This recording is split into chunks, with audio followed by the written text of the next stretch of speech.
Padayon ang pagpangita sa mga otoridad sa usa ka babaeng nagpositibo sa COVID-19 nga misibat sa isolation facility kung asa kini na confine.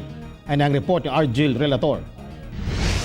Gisubay na matud pa sa barangay ang gipuy-an ingon man tagsa ka mga purok sa barangay 23-C, Boulevard, Davao City aron pangitaon ang usa ka babaeng nagpositibo sa COVID-19 nga nisibat sa isolation facility basin kuno gibalik kini sa ilang komunidad. Apan hangtod sa karon, pakyas pa nga makita sa lugar ang maong babae. Matud pa, una na nga gidala ang pamilya ni ini sa isolation facility alang sa mga suspected cases. Gikumpirma ni Kapitan Alimudin Usman nga sakop sa Badyaw community ang nisibat. Nag-visit mo yung Kuandre kay ini mo kong iksona itong mga Badyaw. How can na sila mag-submarine? Kuan ba?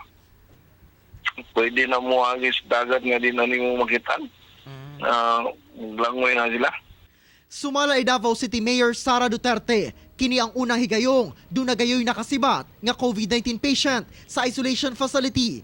Apan doon na mga natalang pasyenteng ni sulay pag-iskapo kaniadto. Hinoon, gidungagan na ang security personnel sa mga isolation facilities sa syudad.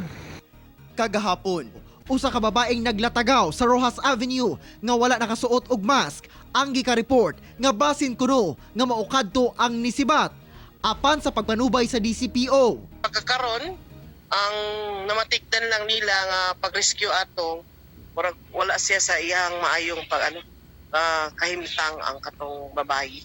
Kung ikumpara nato sa tong available nga murag sketch diha sa katong nisibat ma'am ug katong babae nga nasa Rojas Avenue, dili gid sila pareho. Dili sila pareho. Samtang gipagawas na sa Davao City Police Office ang facial identification sa babae nga nailhang si Arani Hajiba.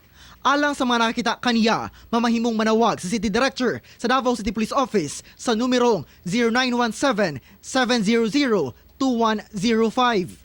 Kauban si Jojo Solarte sa kamera. Ako si Argil Relator para sa One Mindanao.